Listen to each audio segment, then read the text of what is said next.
Hi everybody, so we bought this Violeta extra strong, they're actually for the dishwasher, so let me just open this up and show you.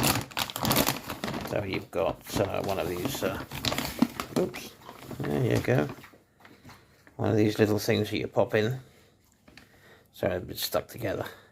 So Violeta is like a cheap brand, and normally their paper products are brilliant, but this, I'm going to show you something. So this is still warm, okay? It's just been, look at that. The glasses are whiter than they went in. I mean, this stuff is absolutely lethal. Everything feels powdery. It's like full of powder. It's absolutely horrible.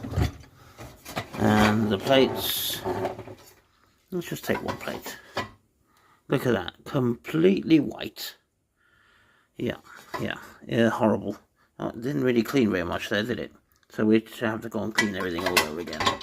So yeah, this is what this stuff does. So it was at a discounted price, and then in the end we found out this is 20 euros worth of this disgustingness. Yeah, 84 in a packet. Absolutely horrible.